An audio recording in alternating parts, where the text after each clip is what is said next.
अस्सलामुअलैकुम। अब देखिए, इस वीडियो से हम लोग अपना ट्रिपल इंटीग्रल का जो टॉपिक है उसको स्टार्ट करेंगे। हम सबसे पहले थोड़ा सा ओवरव्यू लेंगे, हमने शुरू से काम क्या किया। सबसे पहले हमारे पास होता है एक चीज़ एरिया, ठीक है।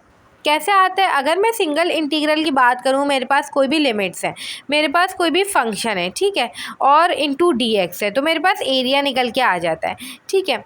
इसी तरीके से अगर मैं इस फंक्शन को 1 रख दूँ, ठीक है, 1 रख दूँ, मतलब कि ये जो एफ एक्स है ना, ये वाई के बराबर होता है, ठीक है। वाई इंटू डी एक्स, ये इस तरीके से भी लिखा जा सकता है। तो वाई इंटू डी एक्स मतलब कि दो प्लेन की बात हो रही है, तो पहले एरिया निकल के आया।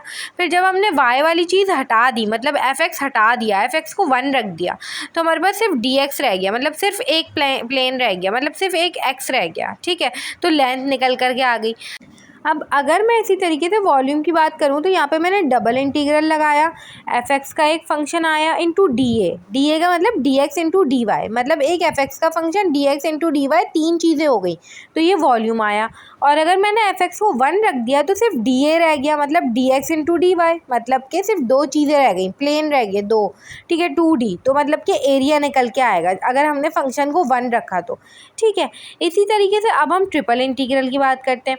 अगर मैं यहाँ पे ट्रिपल इंटीग्रल निकालूं और मेरे पास वहाँ पे कोई भी लिमिट्स हो और बीच में मैंने फंक्शन को 1 रखा, ठीक है, और डी वी हो जाएगा। डी वी मतलब कि D X into D Y into D Z, मतलब 3D की बात हो रही है, तो वो वॉल्यूम निकल के आ गया।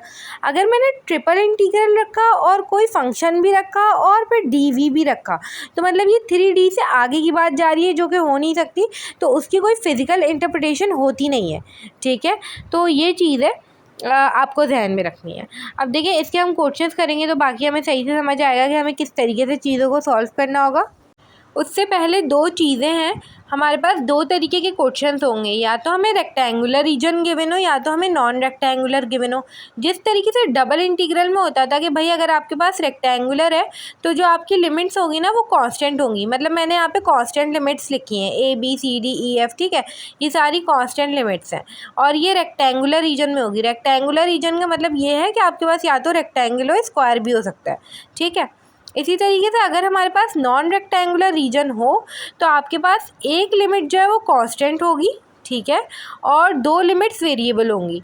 अब देखिए, ट्रिपल इंटीग्रल है, चीज़ें मुश्किल है, तो एक ही चीज़ को लेके चलेंगे, ऐसे नहीं कि D Y into D X into D Y वाले काम की तरह कर रहे हैं। देखें, पहली वाली हमेशा एक्स की आपने कांस्टेंट रखनी है, हमेशा यही काम करना है, हमेशा यही काम लेके चलना है, और फिर वाई और जेड को आपने वेरिएबल रखना है, और हमेशा D Z into D Y into D X, ये सीक्वेंस रहा करेगी हमेशा। आपने एक चीज़ ट्रिपल इंटीग्रल में याद रखनी है, ठीक है। अब हम इसके क्वेश्चंस कर लेते हैं। सबसे पहले एक जनरल क्वेश्चन करेंगे, उसके बाद जो है वर्ड प्रॉब्लम वाले स्टार्ट करेंगे, ताकि हमें चीज़ें सही से जो है ना क्लियर हो जाए। अच्छा भाई, देखिए ये मैंने यहाँ पे सिंपल क्वेश्चन लिखा है। अब देखिए, ये क्वेश्चन तो इसमें लिमिट्स वगैरह सब कुछ गिवन है, फंक्शन भी गिवन है, हर चीज़ गिवन है, कोई ज़्यादा सोचना नहीं है। इसमें मैं आपको सिंपल सिर्फ सॉल्व करने का तरीका बता रही हूँ, सॉल्व कैसे करना है। अगर आपको डबल इंटीग्रल सॉल्व करना आता है तो उसका बस एक और स्टेप आगे होगा, और तो कुछ भी नहीं होगा, ठीक है। यहाँ पर मैं डायरेक्ट आंसर्स लिखूँगी, सिंपल बस एक कॉन्सेप्ट देना है कि सॉल्व होता किस तरीके से। डी वी लिखा हुआ मतलब कि 3D में बात होगी, ठीक है। V for volume, D Z into D Y into D X, मैंने आपको सीक्वेंस अभी ही पहले बता दिए, मतलब कि सबसे पहला अंदर वाला जो है वो जेड की लिमिट लिख दी है मैंने 0 to 2, फिर मैंने वाई की लिखी है 0 to 3, फिर सबसे बाहर जो है वो डी एक्स था तो मैंने एक्स की लिखी है, ठीक है। अब देखिए होगा किस तरीके से, यहाँ पे मैं लिख देती हूँ। सबसे पहले शुरू के 2 इंटीग्रल्स हमने वैसे ही छोड़ देने, 2 - 1 और 3 0, ठीक है। अब अगर हम इसको इंटीग्रेट करेंगे तो z के लिहाज से करेंगे, 12xy² तो एज इट इज़ आएगा, ठीक है, और z जो है वो z 4/4 हो जाएगा, ठीक है। इसी तरीके से अगर हम देखें, इसकी लिमिट्स अप्लाई करेंगे 2 0, और बाहर रह जाएगा क्योंकि z वाली चीज़ हो चुकी है, तो dy इंटू डी एक्स रह जाएगा। यहाँ पे हो जाएगा 3y³ y² और z4, सही है। अब देखिए यहाँ पे मैं लिख देती हूँ, ये हो गया हमारे पास -1 2 3 0। अच्छा देखिए 3, और ये हो जाएगा हमारे पास xy² z4। इसके ऊपर जब आपने लिमिट्स अप्लाई करी होंगी, z की जगह 2 अप्लाई किया होगा, फिर उसकी पावर 4 और फिर उसको 3 से मल्टीप्लाई, फिर -0 करके, तो आपके पास ये पूरा फंक्शन आया 48xy², ठीक है। अब सिंपल इसको आपने जो है ना इंटीग्रेट करना है y के लिहाज से, फिर इसके ऊपर लिमिट्स अप्लाई करनी है, फिर आखिर में जो आंसर आएगा आपने उसको क्या करना है, x के लिहाज से इंटीग्रेट करना है। इस तरीके से हमारे पास ये क्वेश्चन सॉल्व हो जाएगा। मैं यहाँ पे लिख देती हूँ डायरेक्ट। अच्छा देखिए, मैंने यहाँ पे सारे स्टेप्स लिख दिए हैं, आप ये एक दफ़ा देख लें। ये मैंने ज़्यादा इसलिए नहीं किया क्योंकि हमें ये बात पता है कि किस तरीके से सॉल्व करते हैं। हम लोगों ने डबल इंटीग्रल में सॉल्व किया हुआ है, ये बिल्कुल वैसे ही हो रहे हैं सवाल, ठीक है। मतलब कि इसमें तो लिमिट्स भी गिवन थी, हर चीज़ गिवन थी। मेन जो बात है वो अब जो क्वेश्चन शुरू होंगे जिसमें हमें लिमिट्स खुद से निकालनी है, ठीक है, वो हमने करने हैं। तो हमारे पास यहाँ पे जो है ना एग्जाम्पल 2 गिवन है। सबसे पहले हमें कहा गया है let G be the wedge in the first octant. First octant का मतलब ये होता है कि आपके पास एक्स वाई जेड तीनों जो है वो ज़ीरो से बड़े होते हैं। अब अगर आपके पास फर्स्ट क्वाड्रेंट लिखा हुआ हो तो एक्स और वाई ज़ीरो से बड़े होते हैं, ठीक है। That is cut from the cylinder solid y plus z square less than equal to 1 by the plane y equals to x and x equals to 0। अगर गौर से देखा जाए तो 3 इक्वेशंस गिवन है। एवेलुएट आगे लिखा हुआ है z dv, मतलब कि ये आपको z जो है ये फंक्शन गिवन है, ठीक है, और सिंपल dv लिखा हुआ है, बिल्कुल ठीक है। और ये जो g है इसके लिए आपको यहाँ पे प्लेन वगैरह बता दिए गए। टोटल 3 इक्वेशंस गिवन है आपको, y plus Z square less than equal to 1, y equals to x and x equals to 0। अब इन तीनों के ज़रिए हम लोग लिमिट्स निकालेंगे। बीच का फंक्शन हमें वैसे ही गिवन है z, तो उसका मसला नहीं है। अब हम देखते हैं कि हमें फंक्शन किस तरीके से निकालना है। सबसे पहले अगर हम देखें तो y plus Z square less then वाली चीज़ हटा दें, इक्वल टू 1 रखें, ठीक है, क्योंकि आपको लिमिट्स निकालनी है तो वो लेस देन वाली चीज़ जो है उसमें मुश्किल होगी आपको सोचने में। सिंपल यहाँ से ना z की लिमिट आपके पास निकल के आ जाएगी। कैसे? आप इसको अंडर रूट कर दें, z की वैल्यू यहाँ से निकाल लेना, ये हो जाएगा plus minus 1 minus Y square, ठीक है, under root 1 minus Y square. अब देखें, अगर देखा जाए ना तो z की लिमिट हमें यहाँ से पता है क्या दिख रही है, minus under root 1 minus Y square से plus under root 1 minus Y square तक, मगर ऐसा नहीं है, ठीक है। आपके पास लिखा हुआ था फर्स्ट ऑक्टेंट में लाया करता है, सही है। तो फर्स्ट ऑक्टेंट का मतलब ये कि z की लिमिट है 0 to under root 1 minus Y square. अब देखें, अब हमें बाकी की लिमिट्स निकालनी है x और y की। हमें ये बात पता है कि x की लिमिट जो है वो कांस्टेंट होगी और y की लिमिट वेरिएबल होगी, ये बात हमने शुरू में ही डिस्कस कर ली थी। अब हमारे पास एक्स वाई प्लेन है, एक्स वाई मतलब x और y की लिमिट निकालनी है, तो उसके लिए z को हमेशा 0 रखा करें। अब मैं एक बात बताती हूँ, सबसे पहले y की लिमिट की बात करूँ, ठीक है, तो y की लिमिट जो है वो हमें सवाल में y equals to x given है, ठीक है, और हमारे पास y जो है वो 0 से स्टार्ट होगा, फर्स्ट ऑक्टेंट में लाया कर रहा है ना, तो 0 टू x हमारे पास y की लिमिट निकल करके आ रही है, ठीक है। और तीसरी चीज़ हमारे पास x रह गई, एक x तो देखिए 0 आ गया, ठीक है, x इक्वल टू 0 सवाल में गिवन था। दूसरा x जो है वो y के बराबर है, ये भी सवाल में गिवन है ना, x इक्वल टू y। तो मैंने क्या किया, क्योंकि एक्स वाई प्लेन की बात हो रही है ना, तो क्या करा, z को 0 रखा और यहाँ पे क्या करा, y square plus Z square वाले में z को 0 रख के y की वैल्यू निकाल ली। y की वैल्यू आई प्लस माइनस 1, प्लस वाली कंसीडर करेंगे फर्स्ट ऑक्टेंट के लिए, तो प्लस वाली जब हमने इक्वेशन में रखी ना y इक्वल टू एक्स वाली, तो वहाँ से x की वैल्यू 1 निकल करके आएगी। तो यहाँ पे सिंपल मैंने फंक्शन लिख दिया D Z into D Y into D X. सबसे अंदर मैंने z की लिमिट लिखी 0 to under root 1 minus Y square, फिर 0 टू x y की लिमिट और 0 टू 1 y की x की वैल्यू अभी 1 आई y की वैल्यू से, y की वैल्यू 1 रखी हमने x इक्वल टू y वाली इक्वेशन में, ठीक है। तो इस तरीके से करके हमारे पास ये लिमिट्स निकल करके आई हैं। देखें, आप लोगों ने सिंपल एक चीज़ वेरिएबल और कांस्टेंट वाली भी ध्यान में रखनी है, ठीक है, और फर्स्ट ऑक्टेंट है इसलिए 0 से स्टार्ट हुए ये भी चीज़ याद रखिएगा, ठीक है। बाकी हम इसको सॉल्व कर लेंगे, तो हमें सॉल्व करना तो आता है, तो इसका जो है ना आंसर आ जाएगा। अच्छा, अब देखिए मैंने यहाँ पे इसको सॉल्व कर दिया है, आप इसके स्टेप्स देख लें एक दफ़ा और इंटीग्रेशन तो खुद से ट्राई करें, ठीक है। इसका आंसर 1/8 आएगा हमारे पास। इस तरीके से करके हमारे पास ये पहला क्वेश्चन सॉल्व हो गया है। मेन चीज़ जो है वो लिमिट्स निकालनी थी और किस तरीके से करना था ये था, ठीक है। अब हम जो है ना इसका नेक्स्ट क्वेश्चन जो है वो देख लेते हैं। अच्छा भाई देखिए, अब इस सवाल को ना गौर से समझे, बहुत कॉन्सेप्ट्स हैं इसके अंदर। Use a triple integral, triple integral हमें यूज़ करना है to find the volume, volume निकालना है ट्रिपल इंटीग्रल से, मतलब फंक्शन 1 होगा, सही है, of the solid within the cylinder X square plus Y square equals to 9, ठीक है। एक सिलेंडर है, उसकी एक इक्वेशन गिवन है, मतलब इस इक्वेशन में सिर्फ एक्स और वाई इन्वॉल्व है, मतलब ये इक्वेशन एक्स वाई प्लेन के लिए हो सकती है, सही है। यहाँ से आप एक्स वाई के लिमिट्स निकाल सकते हैं, वही डबल इंटीग्रल वाला मेथड यूज़ करके। And between the plane z equals to 1 and x plus Z equals to 5। अब मैं यहाँ पे कुछ बातें बताती हूँ आपको। भाई देखिए, आपके पास सबसे पहली बात तो ये कि जब भी आपके पास z की कोई ना कोई वैल्यू गिवन हो ना, जब डबल इंटीग्रल वाले सवाल करते थे ना हम, तो हमें z 0 गिवन होता था, ठीक है। जब भी आपके पास z की कोई वैल्यू गिवन हो तो समझ जाए 3D में कोई ना कोई बात चल रही है। सही है, ऐसा नहीं होता था कि पहले जब हमने डबल इंटीग्रल किया तो z की कोई इक्वेशन नहीं होती थी या z किसी इक्वेशन में इन्वॉल्व नहीं होता था। इसी तरीके से x + z = 5 ये इक्वेशंस भी गिवन होती थी।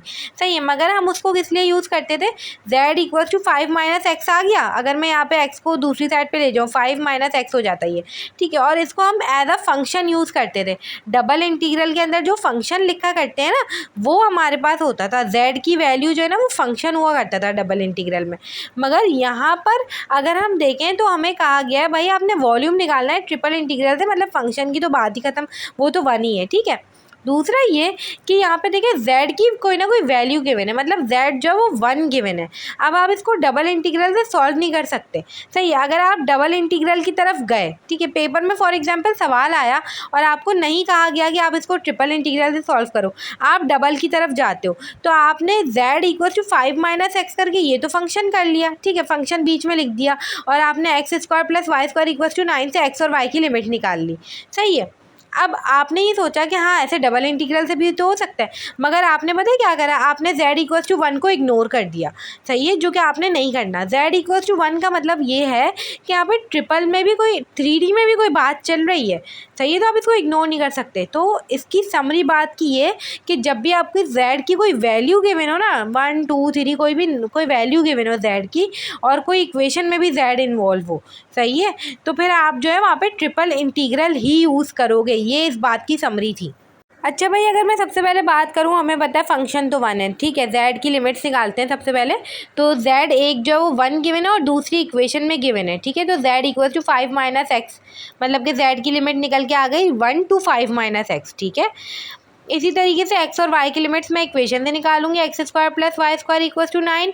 सर्कल की इक्वेशन है ये, सिंपल मुझे y की वेरिएबल लिमिट्स चाहिए होती है और x की कांस्टेंट लिमिट्स चाहिए होती हैं। तो y की मैं इक्वेशन निकालूंगी यहाँ से, कैसे, x को दूसरी साइड ले जाके +-√9 - x² आ गया, ठीक है। y की लिमिट्स मतलब -√9 - x² से +√9 - x² तक। अब मुझे x की लिमिट निकालनी है तो मैं y 0 रखूँगी। मैंने आपको ये बात पिछले क्वेश्चन में भी बताई, x की लिमिट के लिए y को 0 रखा करें, y की लिमिट के लिए z को 0 रखा करें, ठीक है। इस तरीके से ये याद रखें। अब देखें, सिंपल मुझे x की लिमिट निकालनी है तो मैं यहाँ पे y को 0 रखूँगी ऊपर x² + y² वाली इक्वेशन में, तो y की लिमिट आ जाएगी -3 + 3। आप इसको ग्राफ से भी समझ सकते हैं। अच्छा देखिए, ग्राफ से ऐसे समझ सकते हैं भाई, आपने x² + y² = 9 देखा, आपको पता चल गया ये सर्कल की इक्वेशन है। आपने एक सर्कल बना लिया जिसका रेडियस आपने 3 रखा, क्योंकि आपकी जो इक्वेशन होती है वो होती है x² + y² = r², ठीक है। आपका रेडियस 3 था, आपने 3 इस तरफ, फिर इधर -3 हो जाएगा, ऊपर 3 और नीचे -3, ठीक है। सिंपल आपकी x की लिमिट यहाँ से आपको दिख रही है, मैंने ब्लू लाइन से मार्क की हुई है, -3 to +3, ठीक है। और y की लिमिट भी आप सोच सकते हैं भाई, -3 to +3 दिख तो रही है, मगर आपको याद होना चाहिए ट्रिपल इंटीग्रल में 2 वेरिएबल लिमिट्स होती हैं, ठीक है। z की तो एक आपने वेरिएबल रख दी, दूसरी आप y की रखेंगे।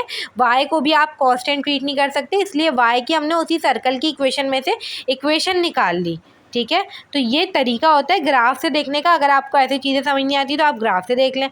अब आपने लिमिट्स वगैरह निकाल ली, आप सिंपल से क्वेश्चन सॉल्व होगा, ठीक है। तो मैं यहाँ पे लिख देती हूँ, ठीक है। ये सबसे पहले z की लिमिट भी लिख दूँ मैं यहाँ पे, 1 to 5 - x।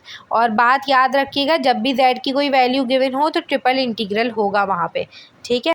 अच्छा भाई देखिए, अब ये मैंने यहाँ पे सिंपल लिख दिया है सबकी लिमिट्स और बीच में फंक्शन 1 और dz × dy × dx, ये हमारे पास सॉल्व हो जाएगा और इसका आंसर भी यहाँ पे मैंने लिख दिया सिंपल। अब इसको आपने इंटीग्रेट करना है, ठीक है। अब हम इसका नेक्स्ट क्वेश्चन देख लेते हैं। अच्छा भाई देखिए, अब यहाँ पे हमारे पास नेक्स्ट क्वेश्चन मौजूद है, find the volume of the solid. Volume find करना है, मतलब फंक्शन 1 होगा, ठीक है भाई। 2 पैराबोलॉइड्स गिवन है आपको, z की 2 इक्वेशंस गिवन है। सिंपल है, बहुत सिंपल क्वेश्चन है। आपने सबसे पहले क्या करना है, दोनों z की इक्वेशंस को कंपेयर करना है। आपके पास एक इक्वेशन आ जाएगी जो कि xy प्लेन में होगी, क्योंकि यहाँ से z ही ख़त्म हो जाएगा कंपेयर करने से, ठीक है। तो आपने सबसे पहले उसमें से x और y की लिमिट्स निकाल लेनी है। z की लिमिट तो आपको सवाल में गिवन है, 5x² + 5y² और 6 - 7x² - y², ठीक है। ये आपको z की लिमिट्स ही गिवन है। सिंपल आपने क्या करना है, यहाँ पे इन दोनों इक्वेशंस को सॉल्व करना है आपस में। जैसे आप लोग सिंप्लीफाई करेंगे तो ये चीज़ आ जाएगी, 2x² + y² = 1। यहाँ से हमें पता है y की वेरिएबल लिमिट्स आती हैं, मतलब इक्वेशन की फॉर्म में। तो मैं यहाँ से y की लिमिट्स निकालूंगी, 2x² को दूसरी साइड पे ले जाऊंगी तो y की लिमिट आ जाएगी मेरे पास +√1 - 2x², ठीक है। अब देखिए सिंपल y की लिमिट आ गई यहाँ पे और z की लिमिट भी सवाल में गिवन है। अच्छा देखें, आपके पास ना तरीका होता है एक देखने का कि कौन सी लिमिट बड़ी है कौन सी छोटी है, ठीक है। z वाली जो दोनों है आपको पता कैसे चलेगा, तो इसका तरीका मैं आपको अभी बताऊंगी, ठीक है। अब देखिए सिंपल y की लिमिट आ जाएगी। अब x की लिमिट के लिए मैंने आपको क्या कहा था, जो आपके पास एक्स वाई प्लेन की इक्वेशन होती है ना, जो यहाँ पे है 2x² + y² = 1, ठीक है। उसमें आपको y 0 रखना है, ठीक है। y 0 रखना है तो आपके पास x की इक्वेशन जो नंबर है लिमिट्स है वो निकल के आ जाएंगी, -1/√2 और +1/√2, ठीक है। अब z रह गया। अच्छा देखिए z की लिमिट्स के लिए आप लोग क्या करेंगे कि आपके पास जो x है ना, x की जो कांस्टेंट लिमिट्स है ये आप पुट करें आपकी y की लिमिट्स में, ठीक है। सिंपल क्या होगा, आपके पास y की भी दो कांस्टेंट लिमिट्स निकल करके आ जाएंगी, सही है। अब देखिए आपके पास x की वैल्यूज़ दो मौजूद होंगी, y की भी दो वैल्यूज़ मौजूद होंगी। x की कोई बीच की वैल्यू उठाएं और y की बीच की वैल्यू उठाएं, सही है। और वो जो x और y की बीच की वैल्यूज़ है ना, वो उन दोनों इक्वेशन में पुट करें। आपके पास जिसका आंसर बड़ा होगा z का वो आपकी बड़ी लिमिट होगी और जिसका आंसर छोटा होगा वो छोटी लिमिट होगी, सही है। तो सिंपल मैं यहाँ पे जो है ना, मैंने यहाँ पे लिख दिया कि y को आपने 0 पुट करना था x की लिमिट के लिए। अब z रह गया, तो z की तो हमें सवाल में गिवन है, ठीक है। 5x² + 5y², 2 6 - 7x² - y², ठीक है। इस तरीके से यहाँ पे लिख दिया। अब देखिए वो प्लस वाली दिखने में बड़ी लग रही होगी मगर वो छोटी है, ठीक है। बड़ी जो है आपके पास वो दूसरी वाली है। सिंपल यहाँ पे क्या होगा, हमें जो है ना वॉल्यूम निकालना था, तो फंक्शन 1 होगा। कहीं ऐसा ना हो आप z का कोई ना कोई फंक्शन रखने का सोचें, कुछ ना कुछ करें, ठीक है, ऐसा नहीं सोचिएगा। सिंपल यहाँ पे मैं लिमिट्स लिख देती हूँ। इस तरीके से करके हमारे पास ये क्वेश्चन जो है सॉल्व हो जाएगा। यहाँ पे y आ जाएगा क्योंकि दूसरे नंबर पे y था, और इधर हमारे पास x आ जाएगा, 1 - 1/√2 तो 1/√2। अब देखिए मैंने यहाँ पे जो है ना आंसर भी लिख दिया है। जब आप इसको सॉल्व करेंगे तो ये आंसर आएगा। इस तरीके से करके हमने इस वीडियो के अंदर ट्रिपल इंटीग्रल के कुछ क्वेश्चंस को देखा। आगे वाली वीडियो से हम लोग आगे का काम जो है वो कंटिन्यू करेंगे।